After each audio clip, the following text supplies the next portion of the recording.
Hey, my name's Jonathan, and I'm a veteran.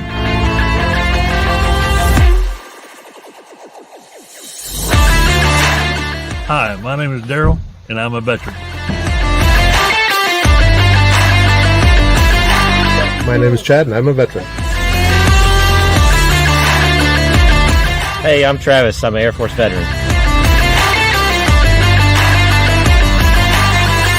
Hi, my name's Ashley, and I'm a veteran.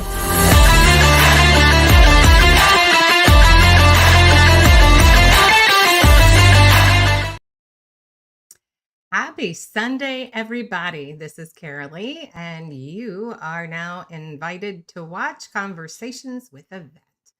So thank you all for taking time out of your evening and joining me tonight. I've got a wonderful guest waiting in the wings, but let's start first. Jason, thank you so much again for joining and for always supporting me with anything that I do.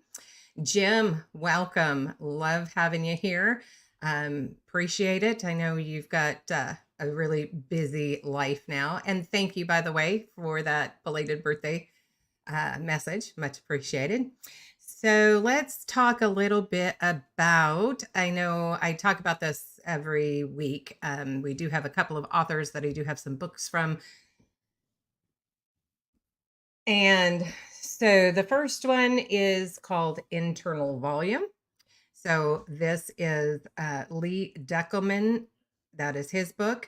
And it is basically, I guess how he put it to me was how a monster became mindful.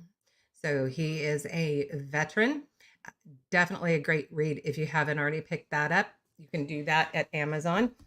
And then we have, pardon my French, The Perfect Fucking Life. That is from Jason Lee Morrison. That is an anthology. And this is about his thoughts while he was in the military, not specific to, what happened over there, but at that moment, any given time, what his thoughts were. So some great reads if you haven't already picked that up.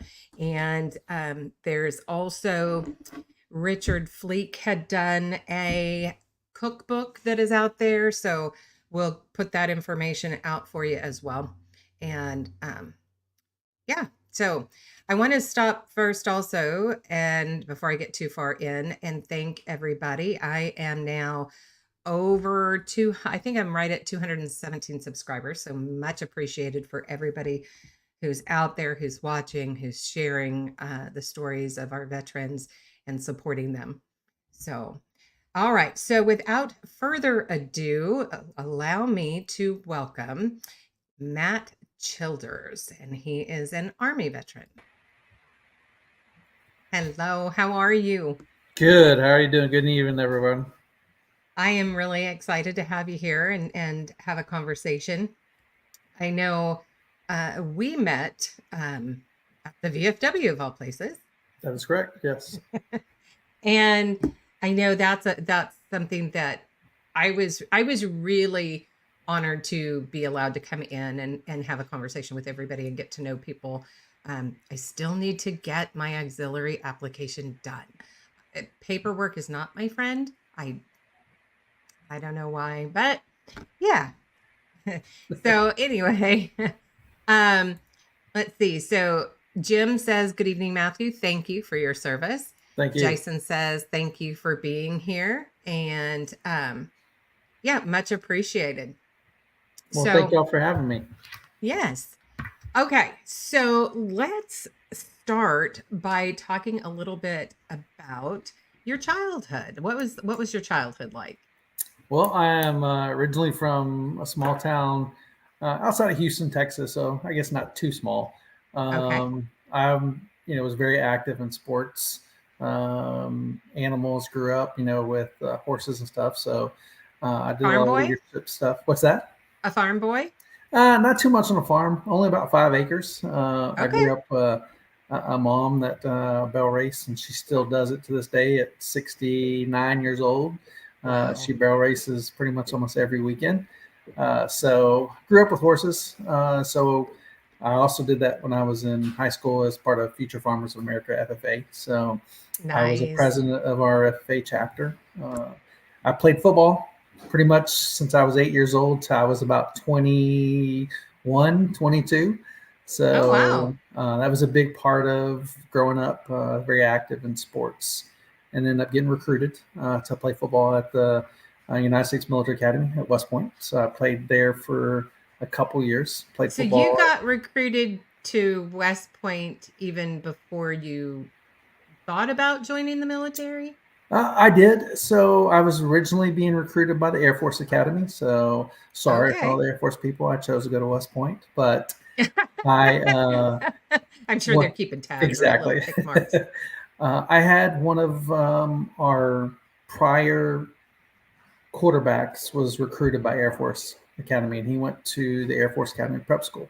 So they understood kind of my school. We ran the exact same style offense that the military academies ran, a option type offense. So they were pretty knew us that we would run the same style. So they looked for the same style running backs, quarterbacks, linemen. So I was recruited out of there for Air Force, and then took a visit up to West Point. I had an uncle that did 28 years in the military as a colonel, retired engineer, and he kind of not really said, "Hey, take the option, look at West Point." Went up, took a visit. Back in my day, this is mid '90s. I took a tape up to the military academy. This is before you had internet was big Right? and everybody videoed your stuff. So I took a tape up there to the coaches, and at that point started getting recruited by them. And then went to the prep school, which was at that time was in Fort Monmouth, New Jersey.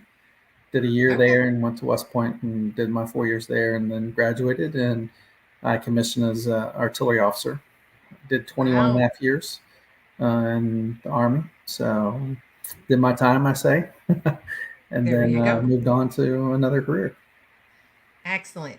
So, okay, let's see.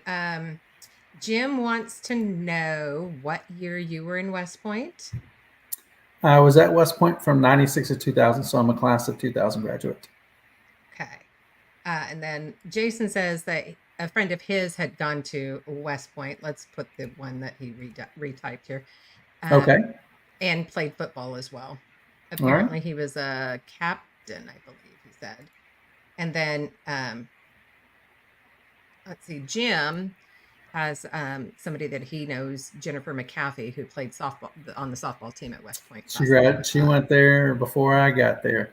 Yeah. So Yeah. I went back and worked there for 3 years after I commanded, and actually worked in an admissions office and was a recruited athlete admissions officer. So I handled all the recruited athletes that applied to the academy for about 3 years. So I got to deal with all the coaches and them saying, "This is the kid that I want into the academy." So I went through all the leaps and bounds to try to get them into the academy, because it's a pretty hard process. I say the hardest thing about any of the military academies is getting into it. Once you're in, the instructors are there to help you get through everything that might be put there, because that's their purpose there is to help those cadets end up being military officers or Air Force or whatever it is. But that's pretty much the hardest thing, I think, is getting into those academies. So going back to childhood, normal, average, fun childhood. Yeah. Yep. I had my parents, which are still together 50 something years, That's going strong. wonderful. So that's awesome. I had a very strong family growing up. I'm the only one that lives outside the state of Texas. Everybody still lives within about 2 or 3 towns of each other. So lots of siblings, or? I had just one sister, but I had 13 cousins. My kids are 2 of 32 grandkids, and now we have 2 of 32 great grandkids, and now we have 2 great grandkids. So wow, big family. We used to get together. Your parents are just thrilled to death, I'm sure. They only have 3. My kids are only 3 grandkids, but when we go back to Texas, we still get to see family members, and my kids get to play with their second cousins. So family was big growing up. We were always doing stuff. So when I decided to go to school in New York, it was a kind of a big deal. Everybody else didn't leave the state of Texas. Right. So how about your education? Were you a studious person? What's that? Were you studious? I did very well in school. High school, yes. I mean, I was pretty driven when it came to that. I knew my parents instilled in me a good work ethic.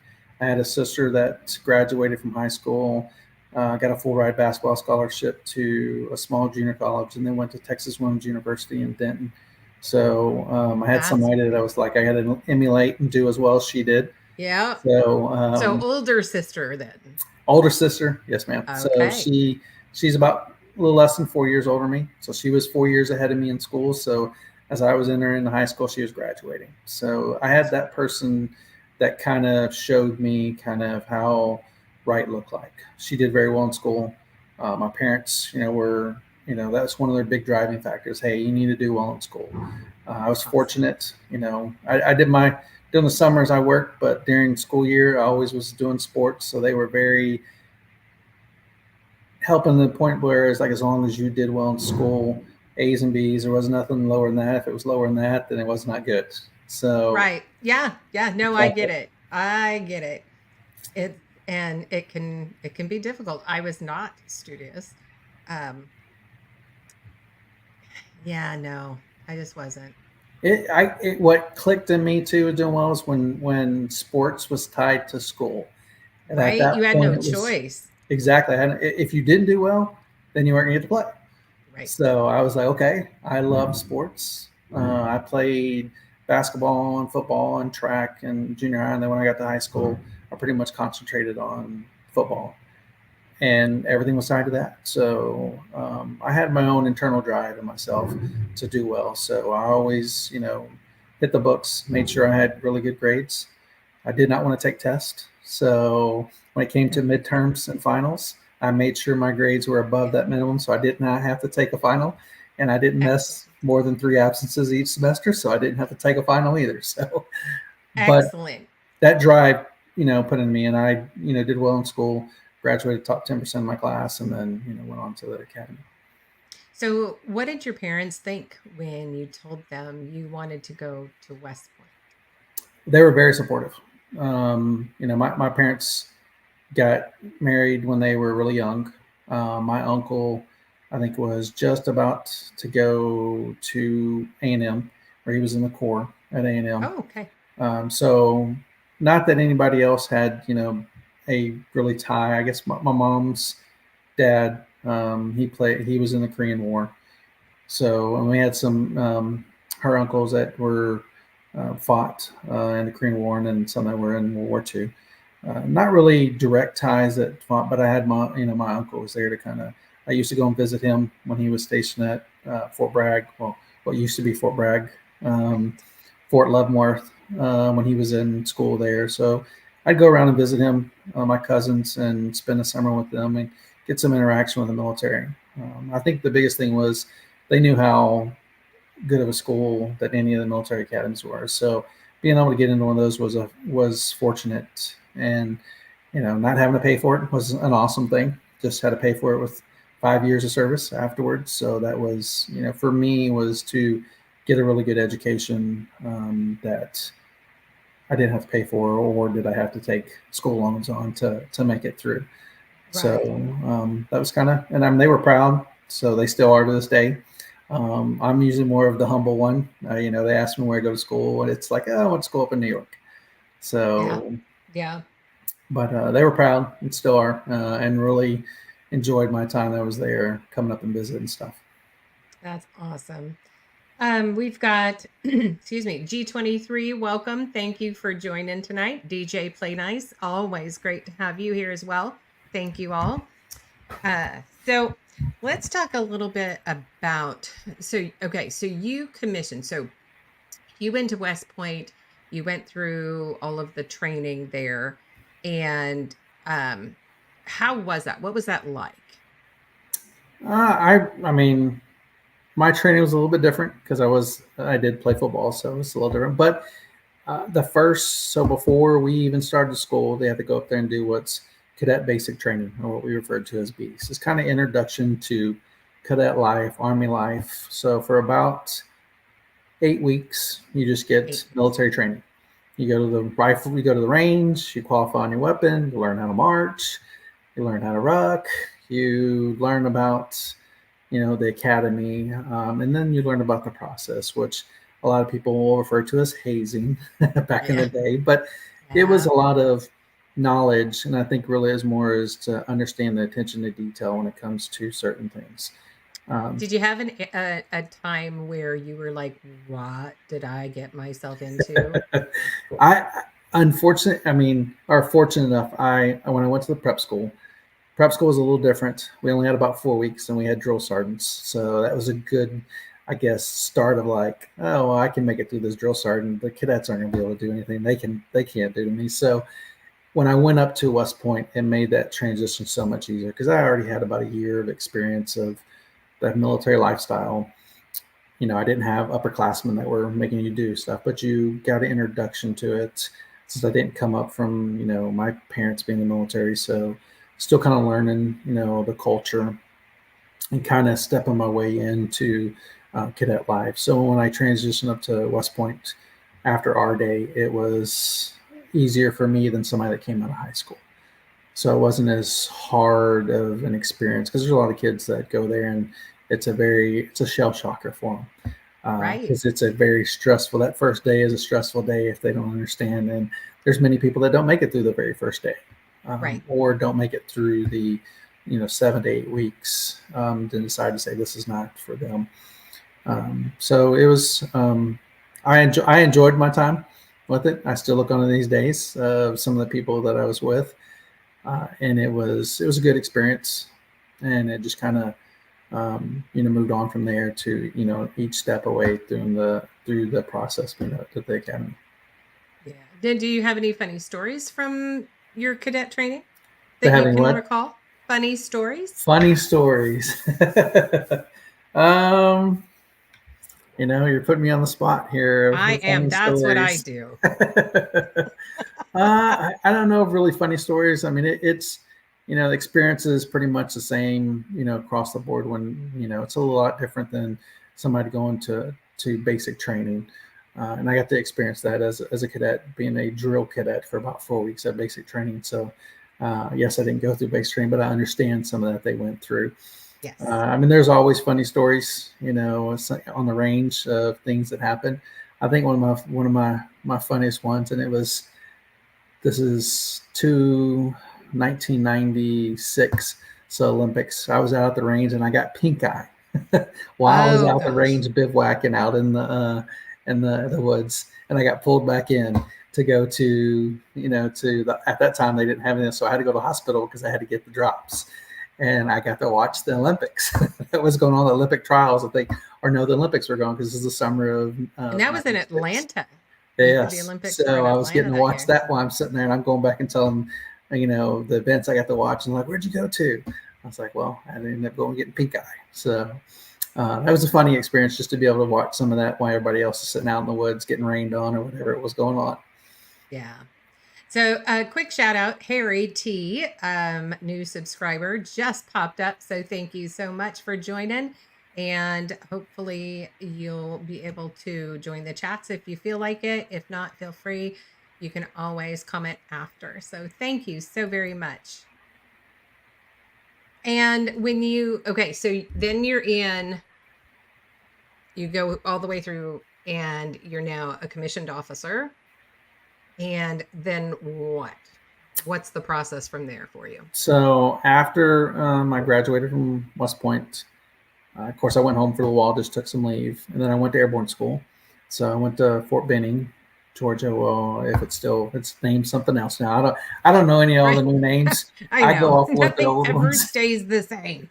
So everybody that's old, a vet, they're like, oh, that's Fort Benning, Fort Bragg. I don't even know what it's called now, except for Fort Hood, what it used to be. Or I know Bragg is Liberty. But I went to Fort Benning, went to airborne school. So I did airborne school, and then I reported to Fort Sill, Oklahoma, where I went through what's now called Officer Basic Course, and did 6 months there, basically just learning my craft as a field artillery officer, going through what we called manual gunnery. This is where we had charts and darts, and you had to plot and be able to say what the deflection and or azimuth deflection quadrant that a howitzer needed to be to drop around on target. So we had to learn that both manual and automated, and then just learn to be what's called a fire support officer, which is planning fire support for a maneuver unit doing a certain operation. So I did that for 6 months. Enjoyed it because I was there with a bunch of guys I went to school with, that I played football with. And then my first duty station was Alaska. So I went to Fort Richardson, Alaska, which is now Joint Base Richardson. It's up there right outside of Anchorage. So I was there for a little bit less than 3 years with an airborne unit. Now it used to be was just the 501st. It's an infantry battalion, and they had an artillery battery that was attached to them. Our battalion headquarters was in Fairbanks, where the rest of the brigade was. So it was just a single infantry battalion, artillery battery, and engineer platoon, and a support company. And we were on airborne status, so we got to jump, have all the fun stuff. Did that for about 2.5 years. Got to experience, and this is right before September 11th. So did a month in Australia, doing a training operation with the Australian Army. We got to jump into Australia, flew from Hawaii to Australia, did an in-flight rig, and jumped into Australia. That's crazy. So obviously Thrill Seeker is, kind of part of your title. So what was it like for your very first jump? Do you remember that? I vividly remember my what we call our 6 jumps. So you go to airborne school and you do your 5 jumps, and that's in and I don't say controlled environment, but you're there with everybody else that is going through airborne school. So you're going through the rigorous stuff and jumping. That wasn't too bad. I experienced that night, and along with all the people that have gone through airborne school, it's a process. You do your 5 jumps, and boom, they pin you, and you graduated.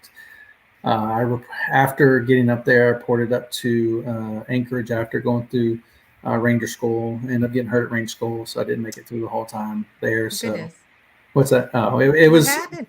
It was during what's called Derby phase, which is the phase that's at Benning. There, I ended up getting hurt, and end up was going to be thrown in what they call the gulag and wait for the next class to come through. Well, the next class wasn't for like another month because they had the Ranger competition that was in between. So instead of sticking around for over a month just to wait for the next class, I was just like, just send me to my my unit, and I will do it again or try it again at another time. So I got it to my unit in Alaska, and about a week and a half after getting up there, we had a major brigade level exercise.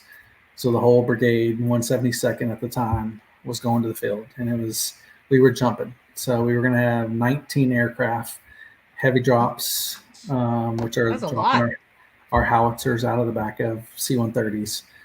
And then we had Pax birds that we were going to jump out. So my number 6 jump was a mass tack jump that we were jumping. Of course, I hit the ground and like, what number was that? I was like, that was number 6. And of course, leadership was like, what? That was your number 6 jump? We should have went through, a jump refresher before you. And I was like, well, y'all didn't. So that was my number 6. So what we call is our cherry jump, your number 6 jump. It was on a drop zone in Alaska with, as soon as we hit the grounds, I think an hour and a half later, we had like 60-mile-an-hour winds on the drop zone. It was, it was pretty bad. One of these as you're coming down? No, it was during the jump. It was very good, but as soon as, like I said, about an hour and a half after jump, the winds just picked up, and it was like a howling. It was freezing cold. I think I haven't been to the field, and it's been colder, and that was negative 37 degrees. Yeah. So very cold. Yes, indeed. Yes, no cold weather training. They were just like, here, you're going to the field. Let's go. Here's all your equipment. Let's get ready. Here's your team. I was gonna ask how different that was. What kind of an impact that was for you to have to go through the difference between the South and Alaska. It was. You get up there and you're getting all this cold weather gear, and I'm like, I don't even know how to use this. What's these? Arctic mittens? And then they had these things we called monkey feet on the back of them. It was pretty much you use to wipe the snot that was just coming out of your face and you're like, what are these? And I mean, my I gotta say fondest memories. We got up there and did an air assault into our very first mission, and I'm with my company as a company fire support officer, and I have my team. And we get out of the aircraft and we walk for 10 hours straight until we get our what we call our Akio sleds that had our 10-man tents in them. And we're wearing these plastic Mickey Mouse boots that are called VB boots that are literally the rubber. As long as you're moving, they keep you warm. But as soon as you stop, you better change your socks or your feet are going to freeze. And we moved and just kept walking and kept walking. And my eyebrows were solid ice. My eyelashes had solid ice. My body that was covering, I was breathing through, was solid ice. And I was like, what did I get myself into? It is so cold. Yes. Yes. So I can say I have been in weather like that, and Montana.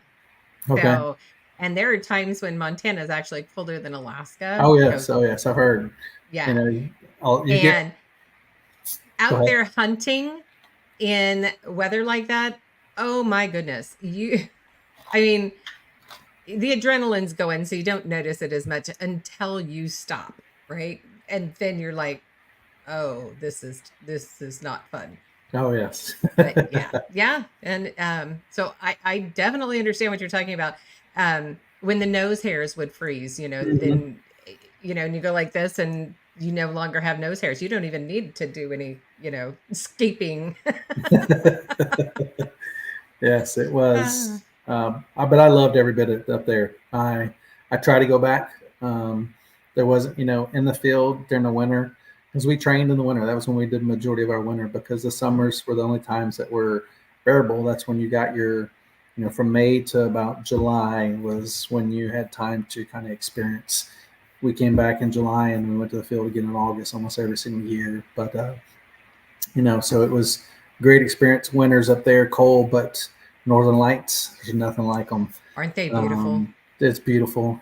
And just the countryside up there, just beautiful up there, wildlife. Did you see any moose? Moose, bears, ox, Dall sheep, you name it. Yes. When you're out in the field, they're all around.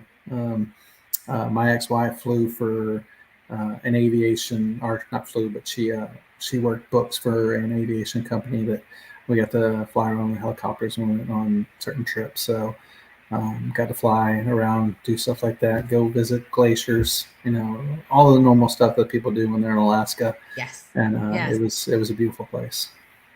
Well, that's great. I'm really glad that you got to experience that, because it is, it's one place we have not been.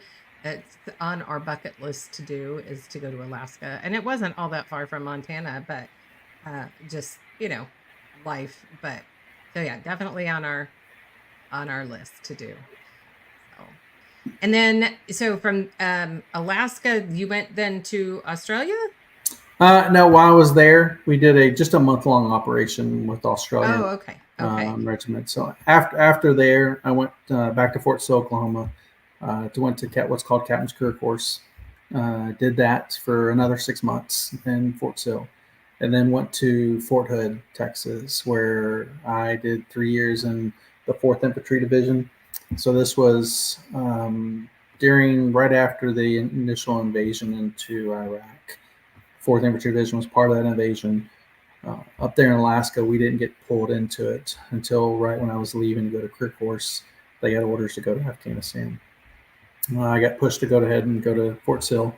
So I reported to Fort Hood and met up with 4th Infantry Division as they were coming back, and trained up with them for about a year and a half, and then deployed in 2005 to 2006. We deployed to Iraq.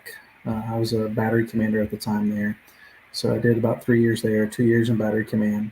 And then after that, I went to grad school. That's when I got picked up to go back to West Point and work at West Point. So I got 2 years to go to grad school, and I went to grad school at Baylor. I was living right there at Fort Hood, so I just commuted back and forth up to Waco and got my master's degree from Baylor, and then went back up to West Point and worked at West Point. Wow. And so how different was it? I mean, I know things were there's a lot of turmoil, obviously, in Iraq, Afghanistan. But when you first stepped out there onto that soil, what was your first impression? I mean, no different. I mean, going to, of course, yes, I was fortunate I got there in the middle of winter, so it wasn't too hot. Though I learned what hot really was in the middle of the summer in Iraq when it's 120 something degrees. But it was, I'd been to multiple training exercises, been to California, out to Fort Irwin, which is our national training center, which is kind of a desert type environment. We were there to do a job. We were there to do our mission. So we reported to our first location in northern Iraq, where we were at for 6 months. We were providing long-range artillery fires for all of Iraq. Our battalion was. So we were there to do our mission. We weren't interacting with the locals as much, just because of where our mission was. Until 6 months into the mission, our mission changed, and they moved us to Baghdad, and we were told to provide base security along with had a sector that we patrolled right outside of what's now used to be Camp Victory, Liberty complex, where like the headquarters for Iraq was at. So mine, I was kind of in charge of the guys that controlled the line, because we still had a mission of providing fires. So my guys had all the walls, and then we did patrols. So we interacted a little bit. Our area we interacted was pretty calm. So our interaction with the locals was a good interaction. We were fortunate enough that we didn't lose anybody on that deployment. So it was a good deployment in that aspect. I was able to bring all of my soldiers back from that deployment. That is a good deployment. Exactly. Yes. So we were fortunate, but it was a good experience. I'd say for anybody that had deployment, time wise we were leaving right before the surge came through, and we already had somebody that was replacing our unit. So we weren't one of those that got tagged to stay for 18 months. We actually got to go back. We'd been there for a year. There's a lot of units that were not that part of it. As we were leaving, they were having to stay or get told, "Hey, you're doing 6 more months because of the surge." So we were fortunate enough to be able to come back, and we had a unit that replaced us. So, in the time that you were there, was there a moment that really you didn't see coming, you didn't expect, you didn't, something kind of that took you by surprise while you were there? I'd heard stories, because a lot of the guys I deployed with went over there during the initial invasion, and just their own war stories that they had, and just we started doing a little bit more interaction with now the new government force and the new military that was there helping training. My own interactions, the first time I interacted with a different nation's army, and just understanding a little bit different than our army, and how they view and what they do, and different people, different culture. So that was a hard aspect of, we have an all volunteer military force. So Yeah. they don't. Many of them are told to be there, not getting paid much, and really not wanting to be there, and having horrible leaders that didn't know what they were doing and did not look out for their own soldiers. They did everything that was right for them, that was good for them, not good for their soldiers. So that was a big, not a shocker, but something that you would think that this day and age that people would be a little different. But that's their culture. Right. And were you able to do any training for them?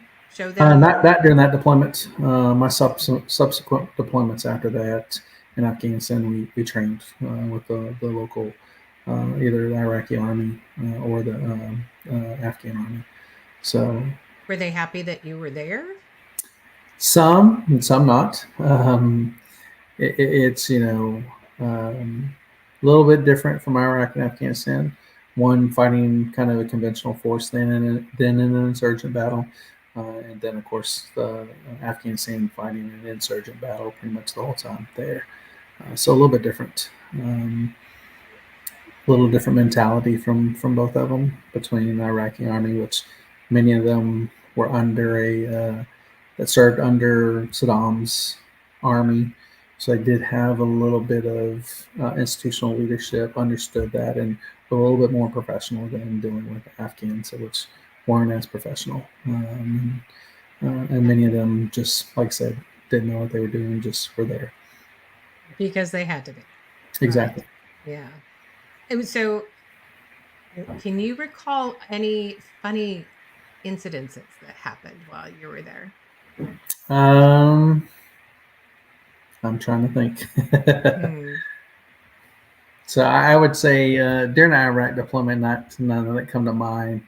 My first Afghan deployment, we had a great group of interpreters that we had, and we always played sports with them, or even my units. I was advising two battalion level units.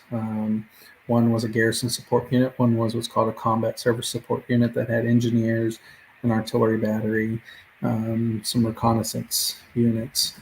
So we would go out there and advise them and help them train. And every day they, like to play volleyball, like to play cricket. So it was, if we were there with them at around 2:30, 3 o'clock, it was like, oh, it's time. We're gonna go play volleyball, or we're gonna go play cricket. So it was a good experience getting out there to play volleyball with the Afghans that were playing cricket with them.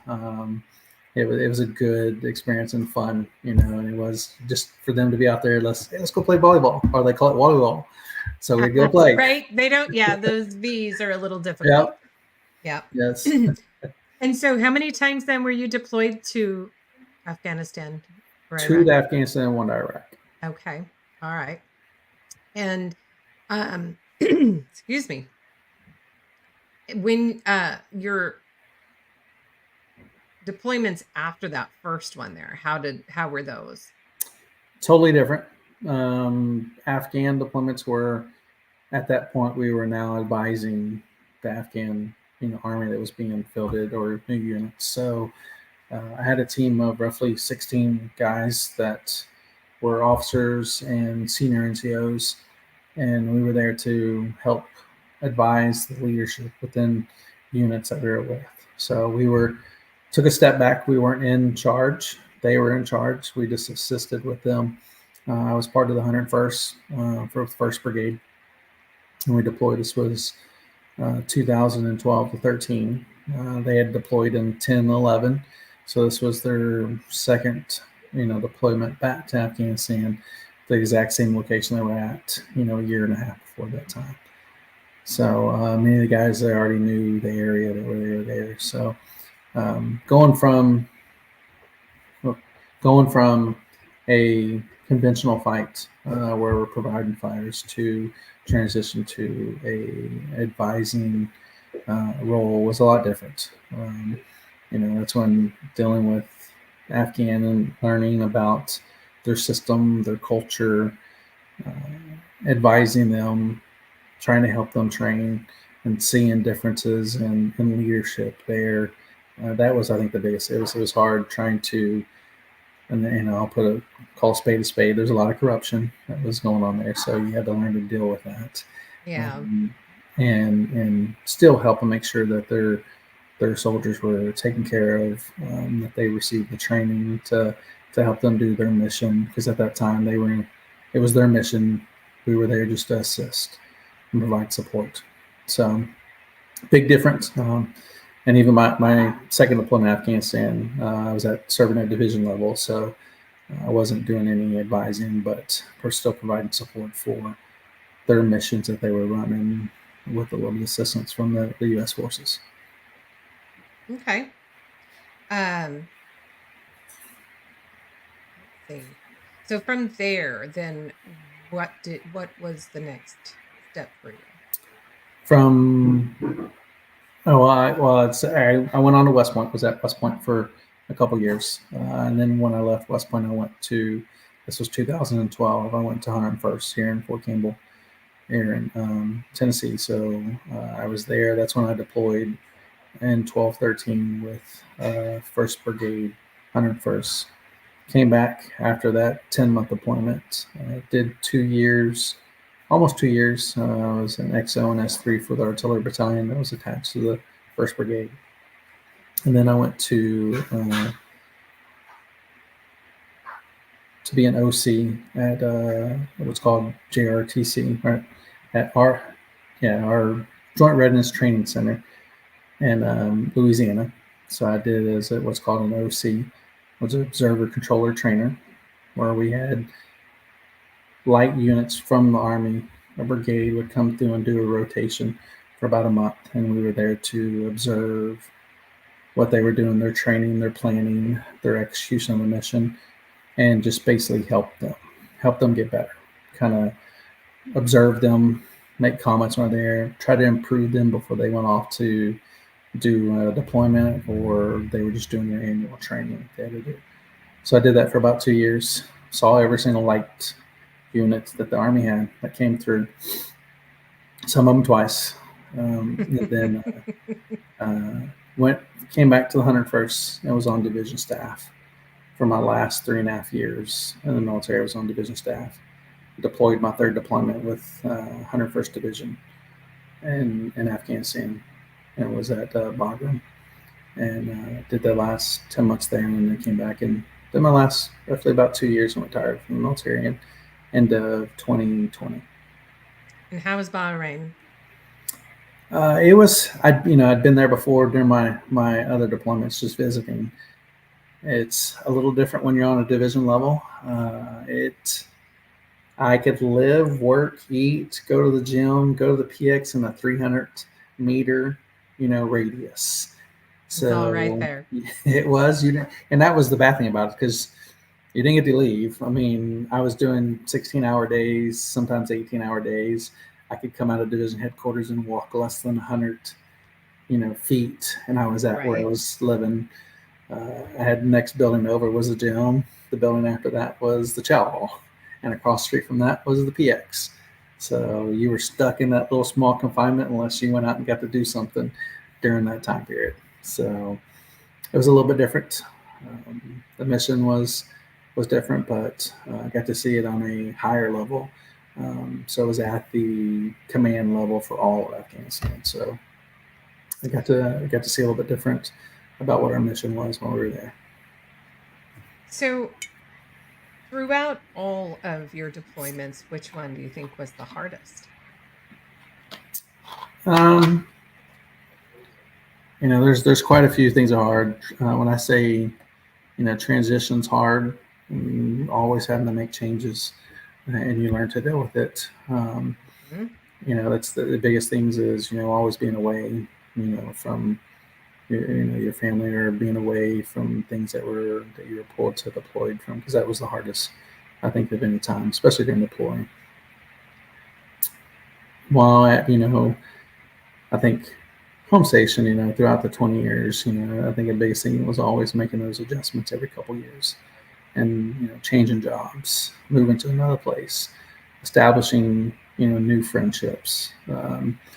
It was a little bit easier for military sometimes, because you would meet somebody that you were with at your last duty station. So you made friends pretty easy, but that was, I think, the biggest, always kind of making those every couple of years changes, in new location, new schools, new whatnot, and trying to live through those changes and accept them and flourish and thrive and do well. And so through your whole career,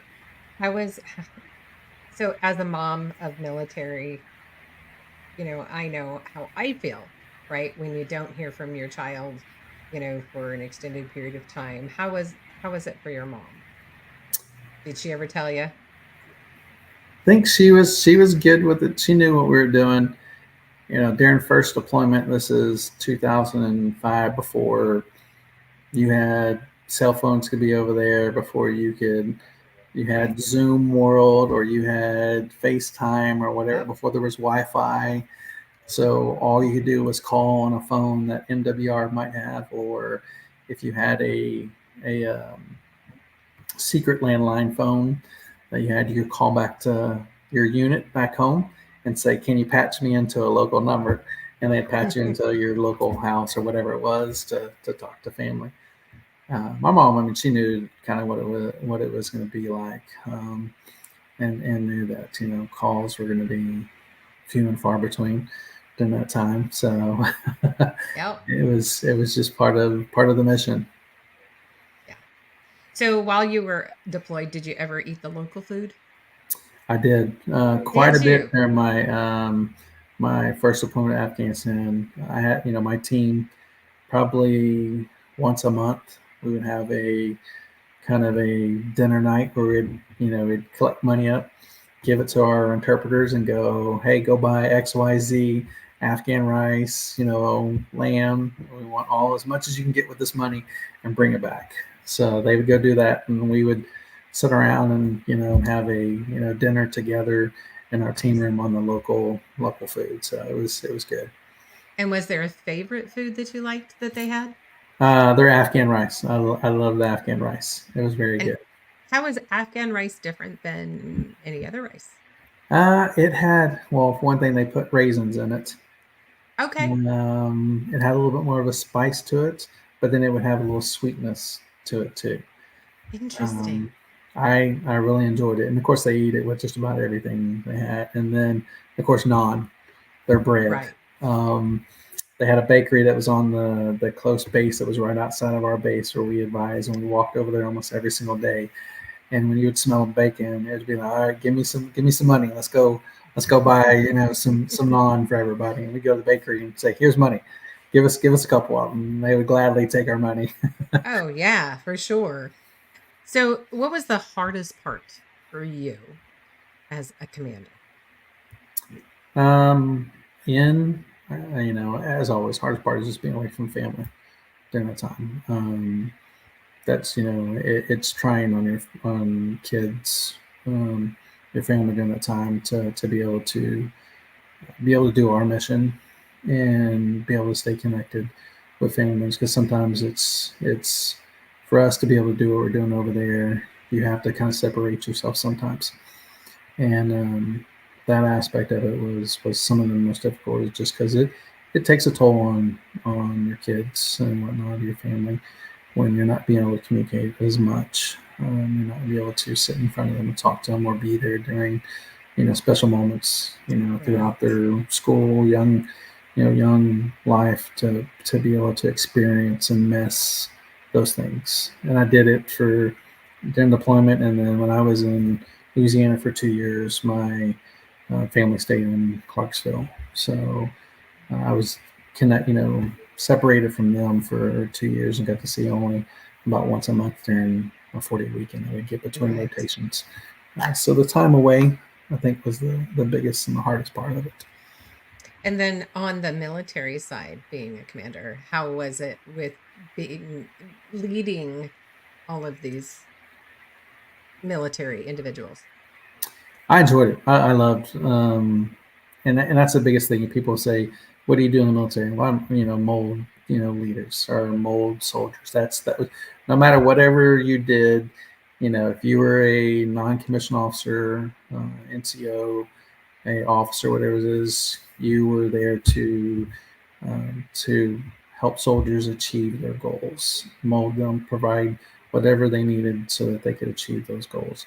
And being able to see your soldiers do that was the most rewarding part of it. You had your Pacific mission, but that was the most rewarding part of it. Managing a group of individuals to accomplish a mission, and see some of them excel at doing that and get recognized for their performance, or them going above and beyond to accomplish that mission. That was the best time. Yeah.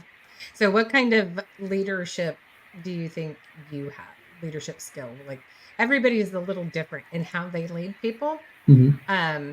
Were you more of a micromanager? Were you kind of, give the order and hope that they follow it?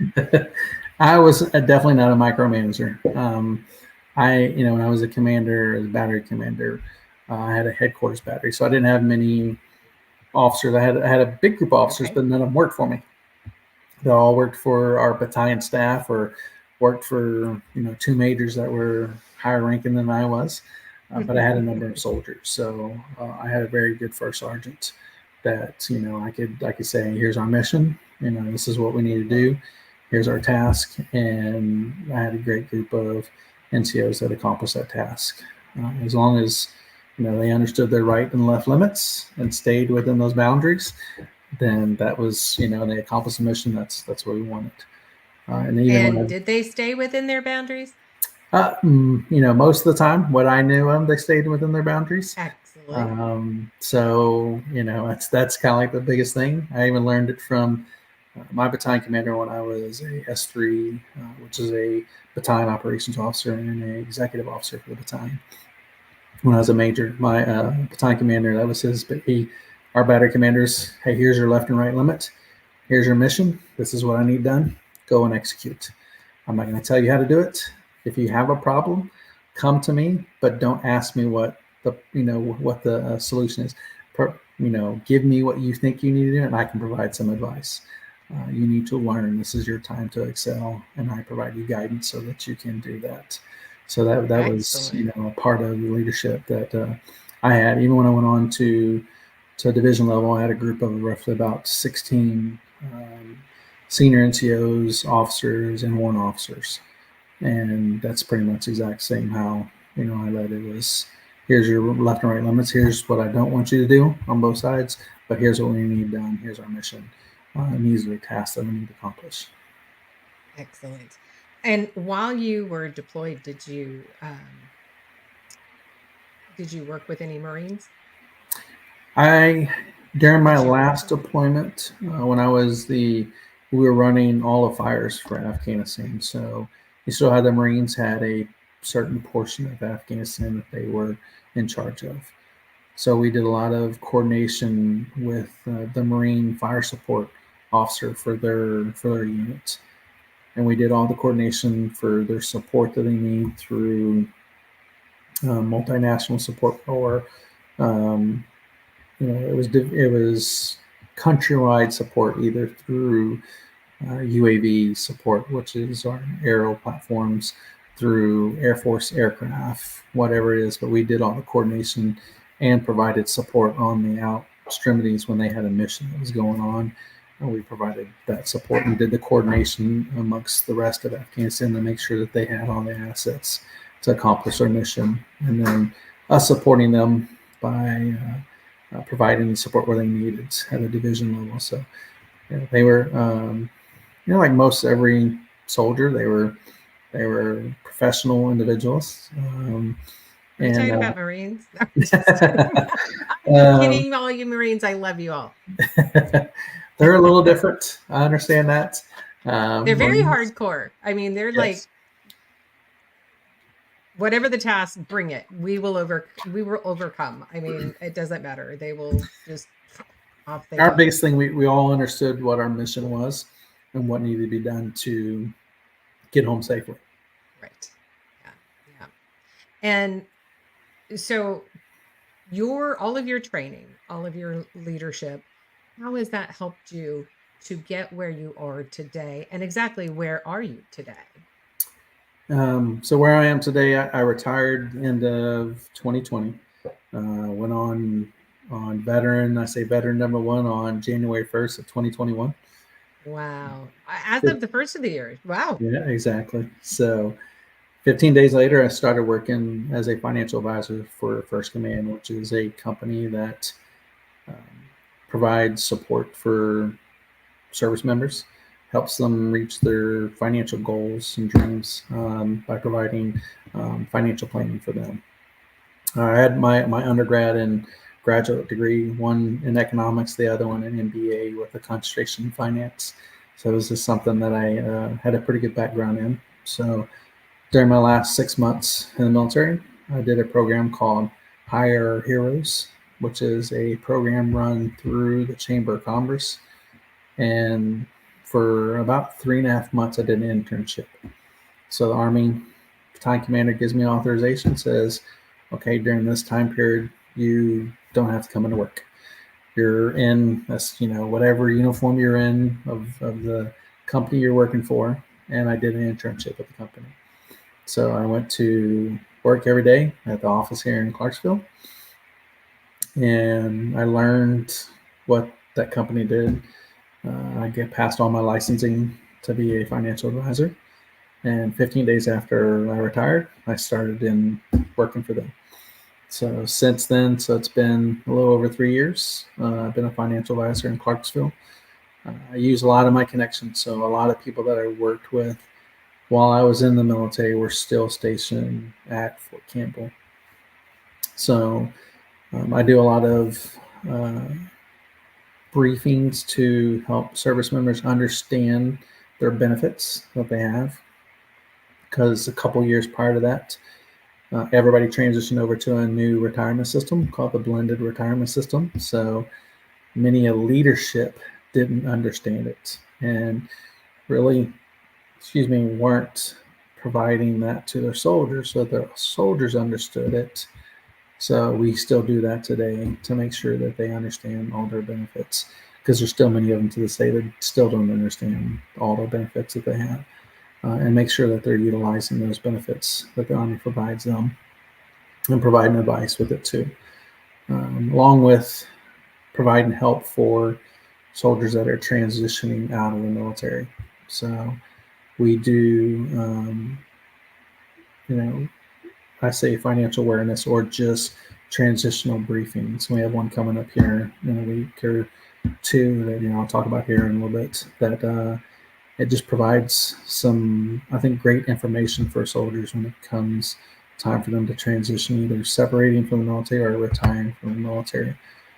There's a lot of things that many people don't think about, because while you're in the military, pretty much the Army does well, or Army, Air Force, Marines, Navy, they do well to provide, for you while you're there. But as soon as you leave, as soon as you retire, all those benefits that you had while you're on active duty are gone. That Right. I say that SGLI, that now $500,000 worth of life insurance, and all the other benefits that are provided to your loved ones if something were to happen while you're on active duty are gone. They're not there anymore. So we kind of help with that transition, saying here's a couple of things that you might want to think about when it comes time for you to leave the military. Here's some decisions you're going to have to make. This is what you're going to have to decide. And here's some things, a year or two prior to that will help you with that transition. If this is important to you, you can do this to provide that. So like I said, we have a brief in Clarksville on 2 May at our Clarksville Regional Airport. I don't know if anybody here that's on there that's from Clarksville that'll hear it, but it's a military separation and retirement transition brief. And we have people, I say subject matter experts from our company, our headquarters, which is based in Fort Worth, that are coming out to talk to service members. They come to this, and we're providing dinner for anybody that attends to it, and they get this much needed information on things they should think about as they're about to transition out of the military to retirement or separation. So it's a good brief that we're providing, and that's kind of what I do, and I enjoy doing it. I mean, one of the biggest things is people transition out of the military and try to find that next job. The biggest thing that they miss from the military is the culture. It's, you go through, I don't care if it's 5, 10, 15, 20 years, and you're in a culture of a team aspect. There's no I in the team. And you're all there trying to accomplish the same goal. Everybody's trying to get there, and you're leading soldiers behind, that are below you to try to do the same thing to replace you. I always said great leaders are trying to train the person that's going to replace them, and you're always trying to find that person, because we always want to pursue and go higher. Right. And then in the civilian force, it's not like that. Sometimes there are a lot of organizations that are just, they worry about me, it's all, everything I can do to make me look better, and I don't really care about the team.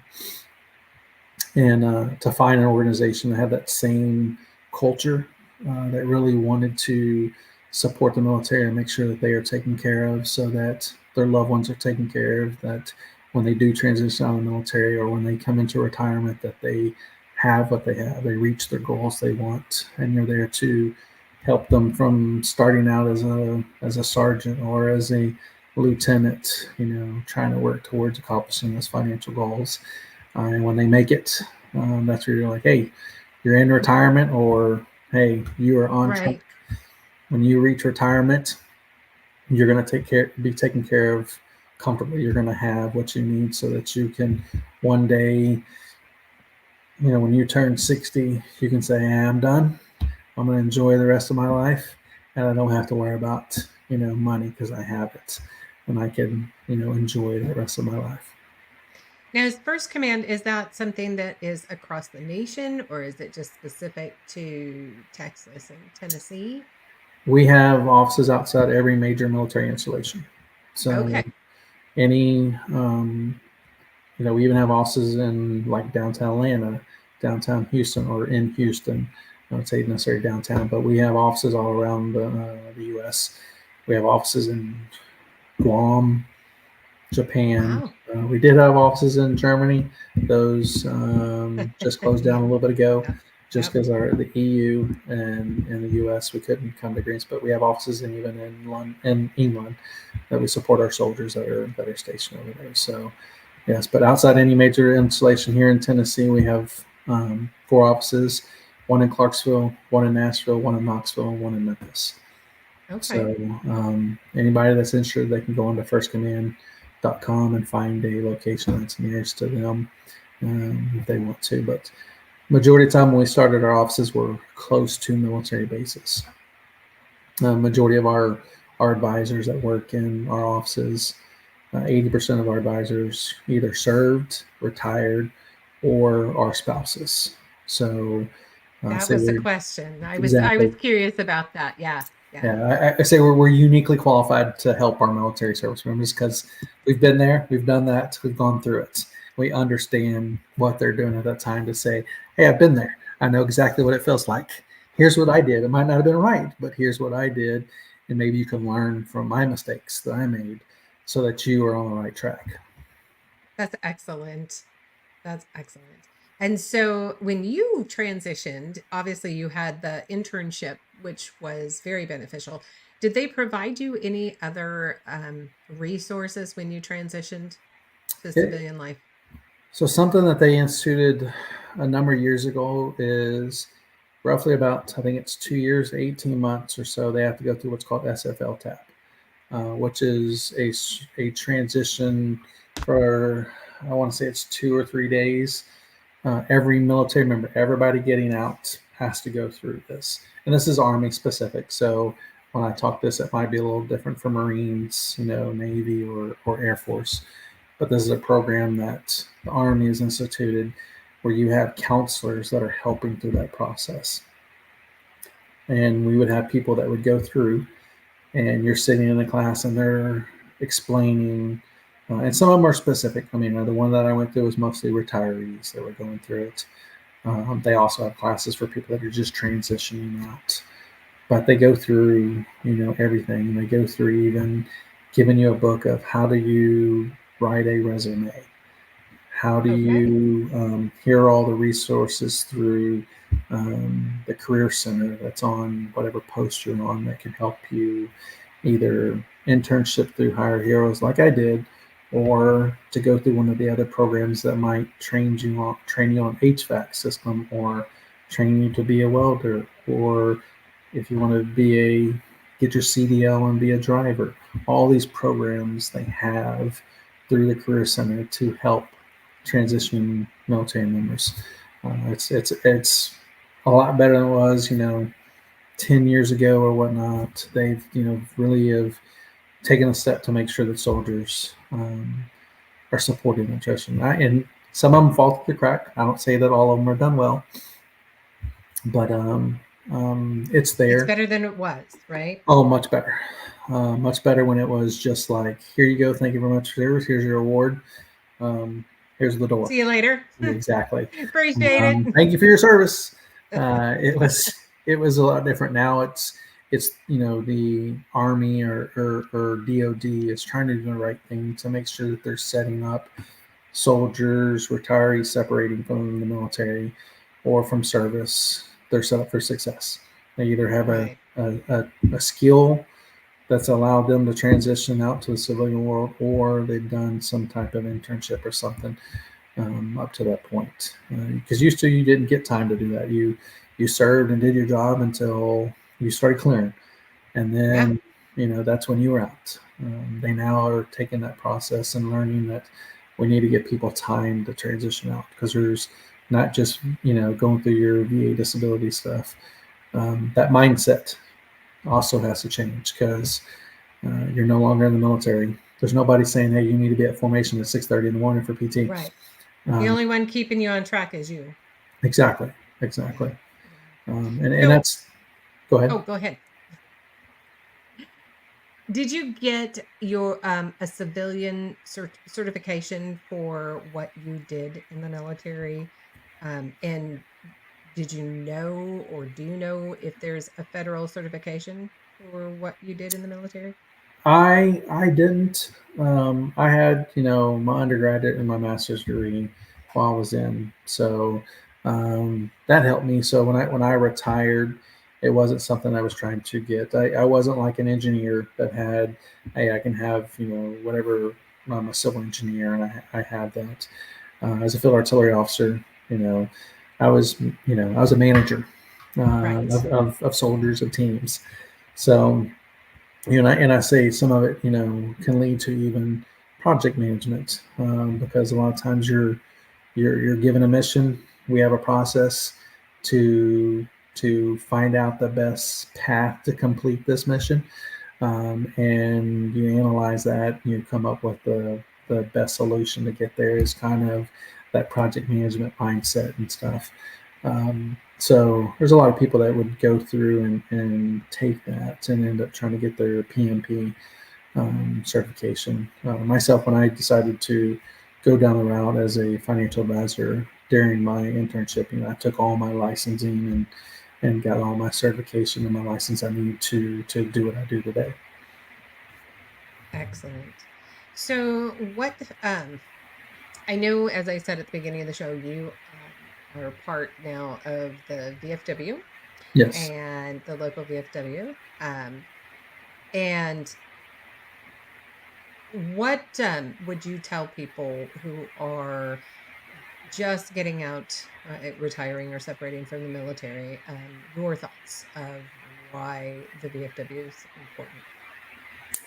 I think whether it's VFW, American Legion, staying tied into whatever post you decide to stay close to where you're at is important, because one of the things you lose when you leave the military is that camaraderie, that friendship, knowing that the person next to you has gone through some of the same things you've gone through, whether it's they've done the same deployment with you, so when you talk that lingo, they know exactly what you're. Somebody that has those same experiences.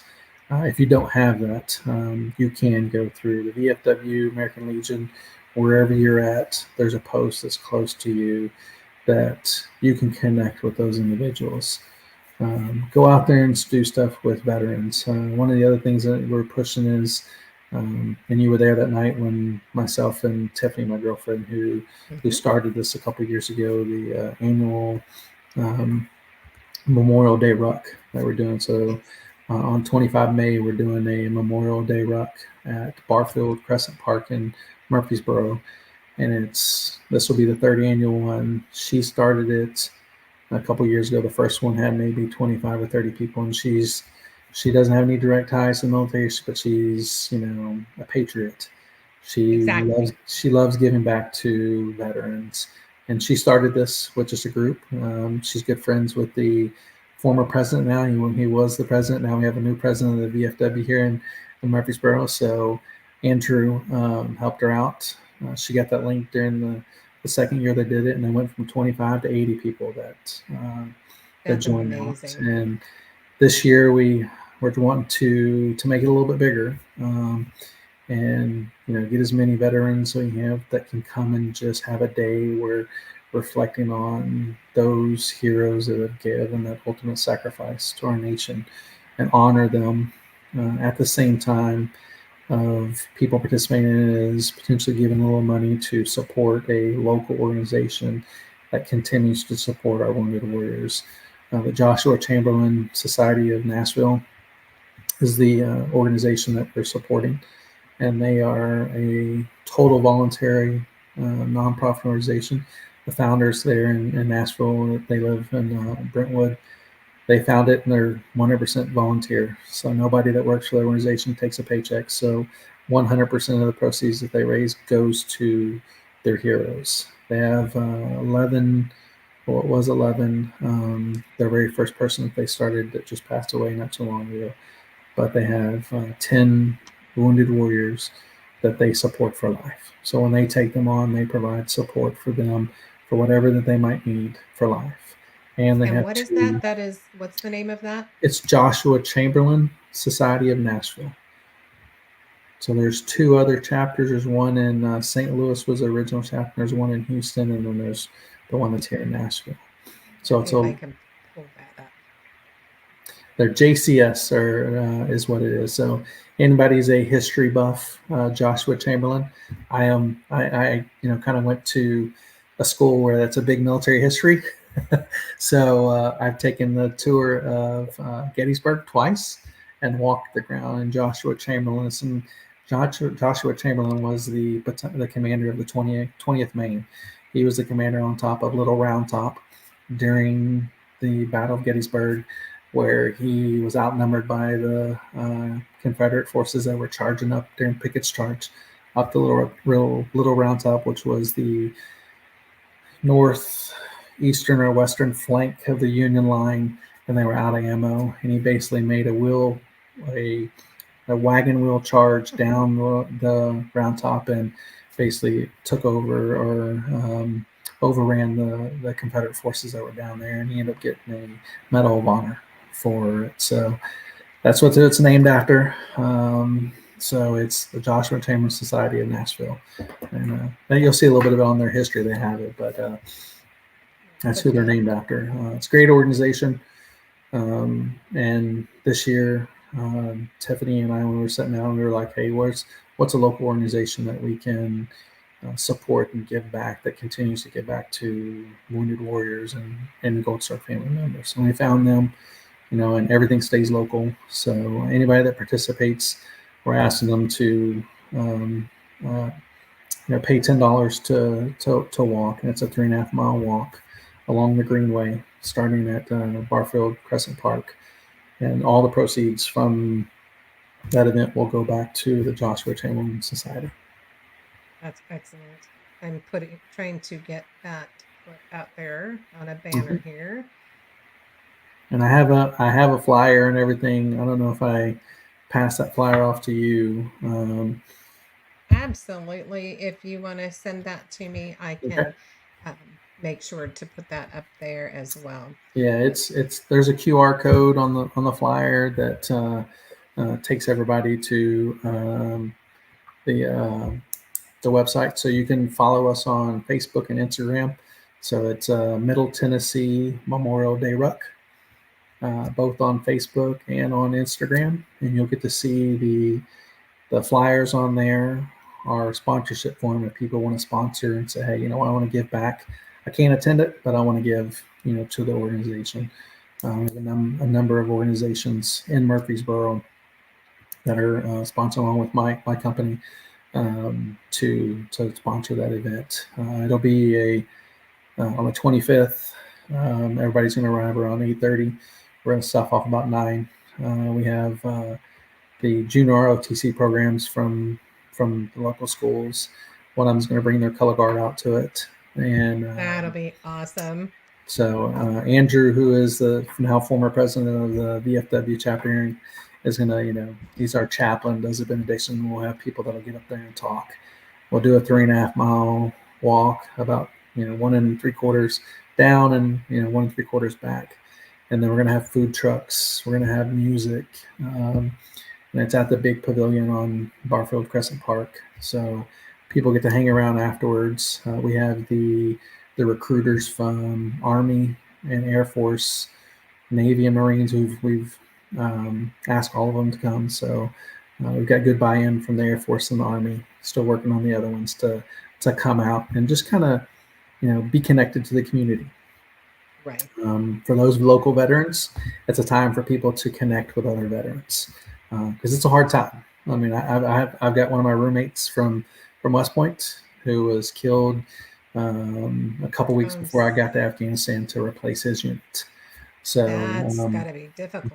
Right. So many of our veterans have had a good buddy that or girl or guy that they were close to that lost their life while fighting for war on terrorism. And many of our Vietnam, Korean War vets. It's a time to come out and just connect with other veterans that have gone through the exact same stuff you have, and honor those people that were closest to us, and just to kind of build some camaraderie within the local area. So that's the biggest thing we want, because it's a hard day for a lot of people, but it is doing absolutely. that with other veterans that have walked the same walk you had is going to help you. It helps you to make it through those hard times. I was looking for to see what was out there for the website for Middle Tennessee Memorial Day Rock. I see that some for tickets to participate. What's that? Or to donate. A website specific for the Tennessee Rock. We don't have a website. We just have our Instagram and Facebook. So yeah. Anybody that wants to, my number's on there. Tiffany Rogers, her number's on there too. My girlfriend, the one that started this. So you can contact any one of us if you just want to provide support for the organization, saying, "Hey, I can't be there, but I want to give back to an organization that's helping our wounded warriors." So if you want to do that, then contact us, or they can just come out and show up. And if you want to provide the flyer, I'll go ahead and do a little short for that. Okay. So that we can get it pushed out for people that are nearby that want to do that, and for anybody who would like to donate to help who aren't able to make it. Okay. I'll get that out. I got your email. Like I said, I'll send that flyer to you. And we just want people to come out and have a good time interacting with other veterans or people that want to just contact and have a good time walking down the Greenway with a big group of people that are going to have American flag, Army flag, Navy flag, Marine flag, Air Force flag, you name it. We want everybody to be out there and have a good time. Now, you're going to have like wheelbarrows for those of us who can't quite make the whole thing. It is a asking for a friend. Yeah, it's a paved trail. They can have their wheelchair, their motorized scooter, you name it. It can be on. They can wheel it on because it's a paved walkway the whole way. Yeah, and that's great to know. So yeah, we'll get in contact with a couple. Well, if Andrew hasn't already, and kind of stolen my thunder, because he's friends with as well the Marine recruiting office in Murfreesboro, Right. And that's actually the recruiting office that my middle son went through. Okay. So some great people. So. Make sure that they know about it. So, and Barfield Park, for those of you who are not familiar with that, it's a very beautiful location, and it's really nice and a great area. I know we've been out there. My husband, my sons have been out, and there's disc golf out there. Okay, and that exactly. is out in the trees and everything. So it's really a beautiful area. So, it is. Yes, it is. So happy to help there. If anybody has any questions for Matt, go ahead and get those put in the chat. And Matt, so outside of that, I have a question. Okay. I see a picture on your wall.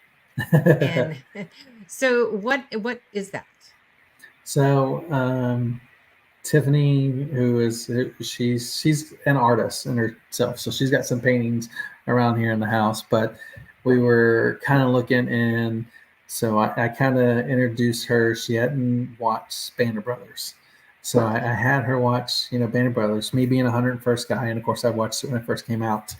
I had her watch it and kind of say, hey, this unit still exists. Yes, it's not Easy Company, but it's that the namesake, that unit's still part of the 101st.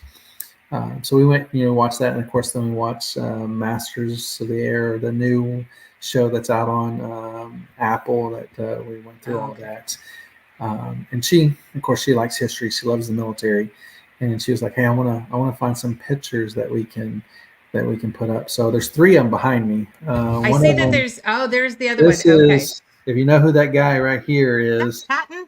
No, it's Ike. That's Ike. Okay. Okay. So- okay. And if you look, those guys are 101st guys. So that was, Commander of Allied Units. This is before D-Day, and that's 101st guys because you can see the 101st patch on some of the helmets. So we had that one, and then that was just a picture of a jumper inside of a aircraft before C-40, CH-47, I think it was, or whatever they were jumping out of for either D-Day or just a jump that we had. And then there is, what's my other one? The other one is just, you can see jumpers. Yeah. Which way am I trying to go? There we go. That There way. you go. So it's a bunch That's of, cool. old parachutes. So From this angle, it almost looks like gosh, what's the fish? The jellyfish. Thank you. Yes, I just said complete brain fade there. Excellent. I think that's really neat, and definitely a great woman. By the way, I mean, got to meet her when we were there. Really excited. I haven't signed up yet. We need to do that. That's on my list as well. As I said, paperwork is not my friend. I think I need an assistant just to get the paperwork stuff done. But yes, so we'll be getting that taken care of and headed out there. It is exciting to get to meet like-minded individuals,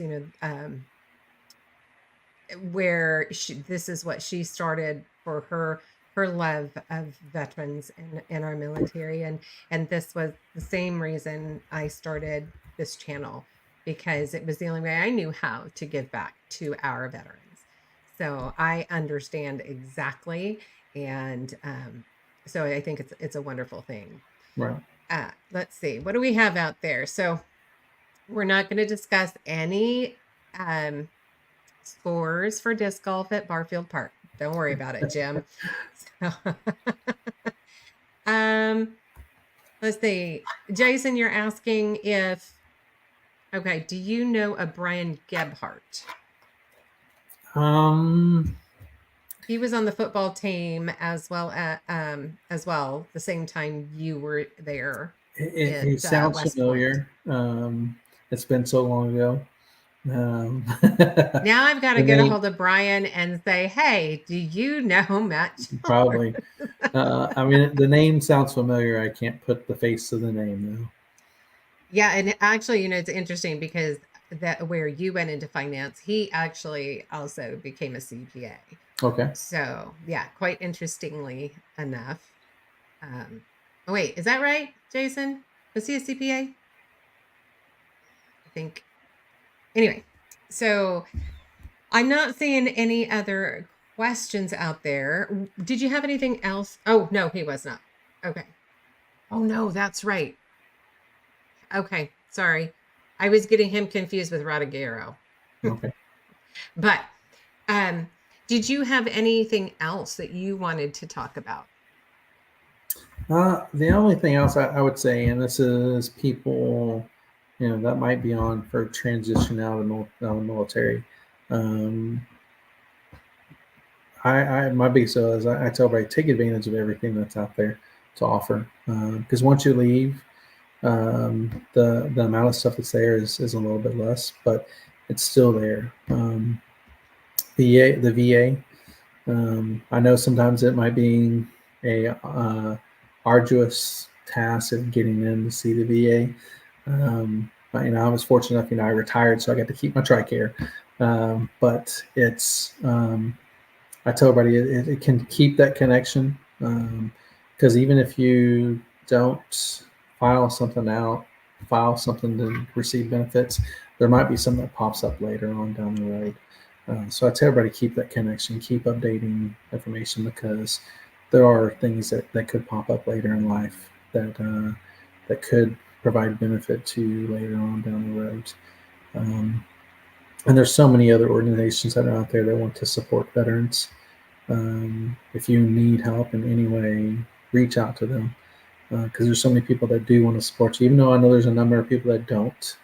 That now these days they don't provide the same support. But there are a lot of great organizations that are out there that are there to try to support our veterans, especially wounded warriors, Gold Star family members, anybody that's gone through stuff like that and are going through hard times. There's a number. I think there's one of my outreach services, Operation Stand Down, that provides a lot of support for transition for veterans, especially ones that are down on their time, to help with training, get them into housing, stuff like that. And if you're you are well off enough to provide support for those organizations, please do, because you never know when you might need that support, and you want those types of organizations to continue to be around to support our veterans. And the only way they can do it is by generous donations from individuals to continue to do that. And Joshua Chamberlain Society is one of those great Americans, not necessarily ones that were tied directly to service, want to continue to share that stuff. So that's one thing I will continue to share. But I appreciate you letting me come on here and talk. I've had a great time over the last hour and less than a half talking about my experiences and my time in the military. Well, it's wonderful that you accepted the invitation. I really appreciate it. Of course, always thank you for your service, your sacrifice.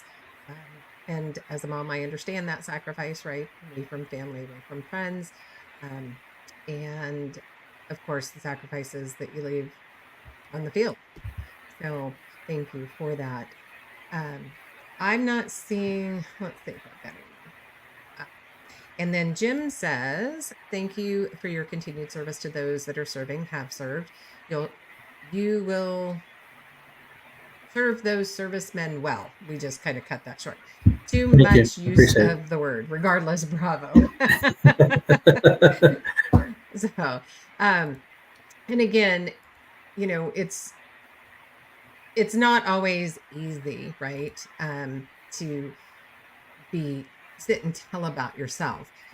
But one of the things that there's more and more podcasters that are coming out, that the biggest thing that they say is it's important to tell your story, whatever that story is, right?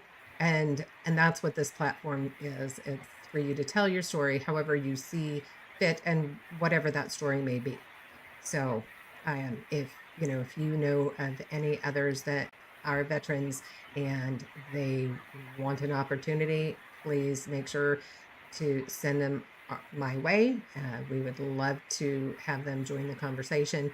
And in the meantime, if you guys are local within Middle Tennessee, again, be sure to check out the Ruck March. That is Middle Tennessee Memorial Day Ruck on May 25th.